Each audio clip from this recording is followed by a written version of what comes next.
Sa linya ng telepono si Mayor Frederick Siao ng Iligan City. Mayor, good morning. Magandang umaga, sir. Maayong buntag sa lahat ng mga listeners natin. Okay, thank you very much, Mayor. So malinaw naman ang dating nyo sa akin, pero bigyan nyo lang kami ng update. Marami rin daw nagpaparescue ngayon dyan sa lugar nyo sa Iligan? Yeah, simula nung kagabi, siguro early this morning by 1, started by 1 until mga 3 to 4, 5 a.m., maraming affected at na-stranded.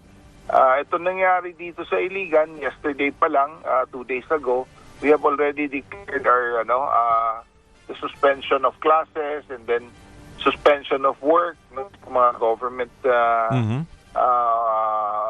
ang local government, and then the Disaster Risk and Reduction Management Office has already put up the incident command system. Yung team na mobilized was it was mobilized early.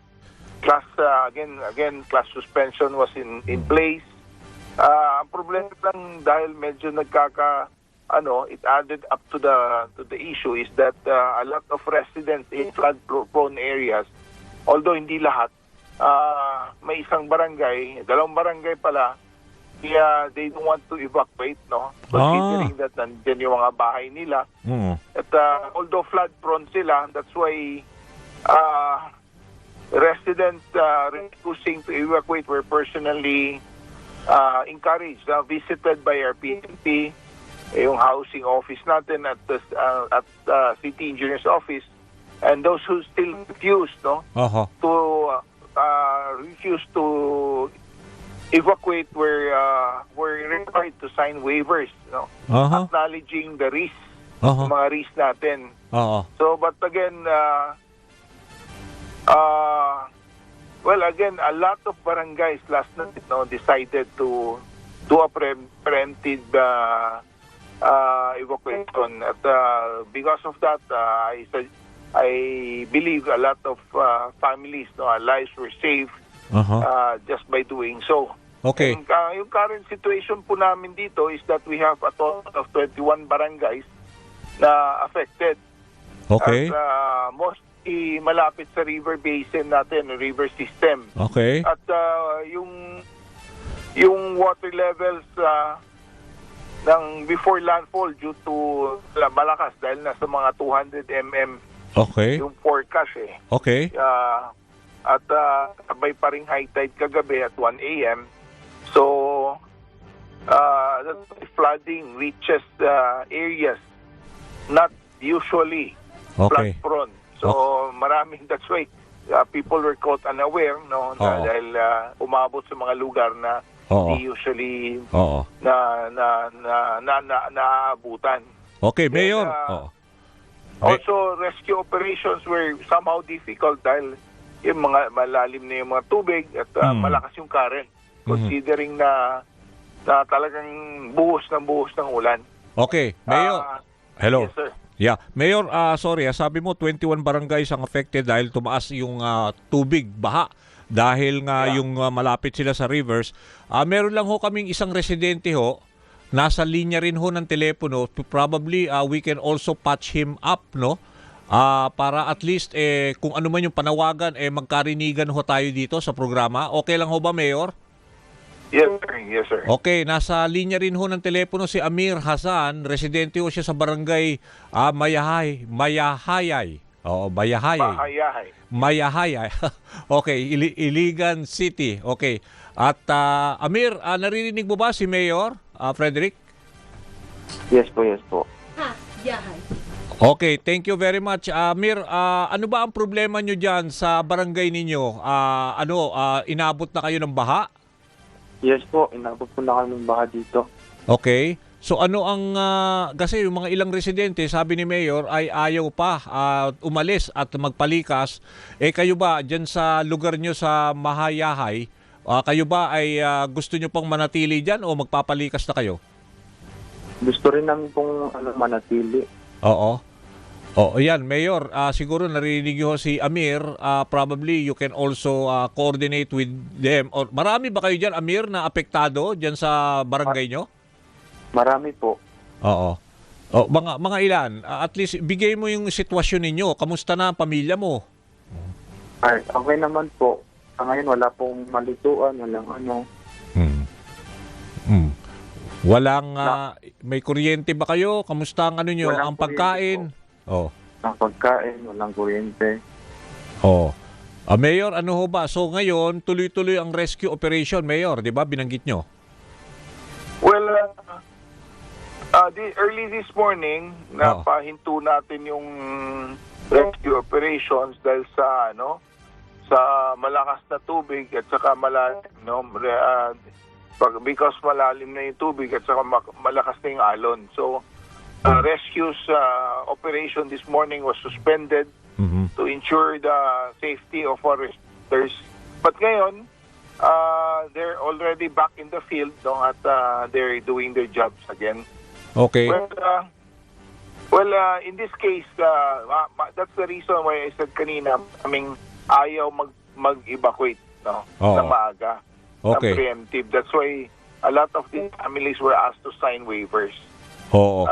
That's the reason why na-compounded yung mga problema dyan dahil I also understand the situation dahil ayaw nilang umalis Oo, dahil tama. nandun yung mga bahay nila, Kabuhayan, malapit. ari-arian. So, ingat sila. They're very careful. So, nobody expected that water to go that high this time. Oo. So, anyway, we're doing our best. There are a total of 23 evacuation camps in Iligan. Yung Barangay Mahayahay, we have the Central School, City Central School available for them. I advise they should go there. Kailangan punta sila sa evacuation camp to be validated. At least we alam ng gobyerno natin kung sino-sino sila at ilan sila affected. Okay, Amir, kayo ba pwede kayong umalis dyan sa lugar na kinalalagyan ninyo? Ibig sabihin, pumunta kayo doon sa Central School na sinasabi ni Mayor? Pwede po. Okay. So, ilan ba kayo sa pamilya nyo dyan? Walo po kami dito. Okay. Kanina lang ba tumaas yung tubig? Ngayon lang ba nangyari yan sa inyong lugar? Sa barangay, Mahayahay? Yes po. Mayor, pag sinabi niyong 23 barangays ang affected, so we're talking about how many families or individuals ngayon ang dapat mailikas? Nasa 4,000 families na plus, 4,000 plus na yata na individuals. Okay. 1,000, more than 1,000 families involved. Okay. Affected. So, around 4,100 individuals. So, medyo marami na rin. Oo. Yung Barangay Mahiyahay talagang flood prone yan.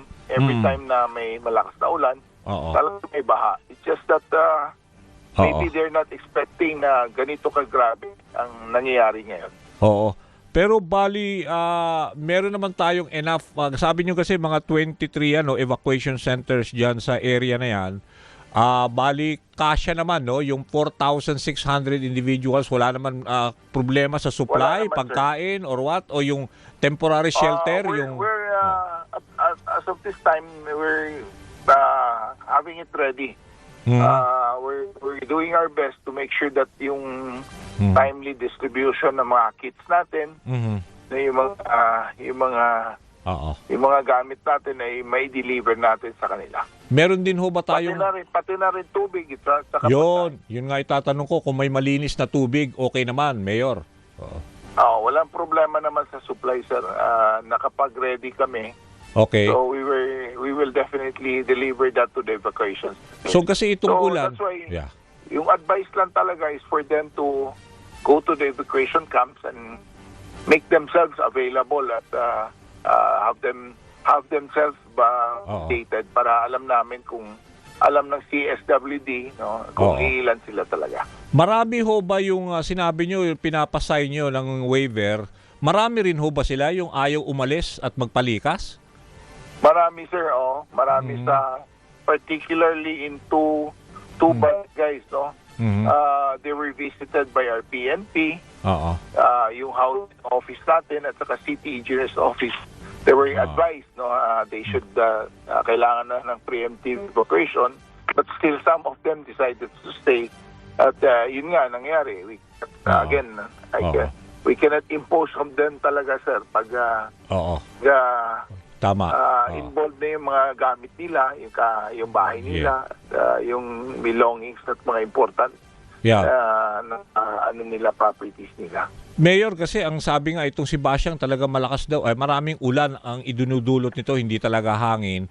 Yung mga kalye ho ba natin, nabaha ho ba, nadadaanan ho ba ng mga sasakyan? May area na medyo talagang affected, particularly the poblasyon, barangay Tambakan, barangay Mahayahay. No, but other areas are passable naman. Although affected, may tubig, may baha, but again, it's not as worse as these areas. Oo. So Mayor, bago kayo bitawan, the entire Iligan City, walang kuryente, ano pa ho ba yung mga kalapit na iba pang lugar diyan sa inyo? Selected lang po, sir, areas na flooded at nandyan yung mga responders natin ay patay yung kuryente. Just to make sure na safe yung lugar, Safe, okay. safe yung tao natin. Sige ho, basta tatawag-tawag din ho kami at syempre ho, alamin natin kung meron kayong update kasi ang next Pag-asa Bulletin is 11 o'clock pa ho ng umaga. So kukuha kami ng update maya-maya uli, Mayor. Thank you sa oras. Salamat. Okay, Thank you very much. Okay, Amir, maraming salamat din at sana makalikas ka dyan sa area mo. Thank you. Hindi po.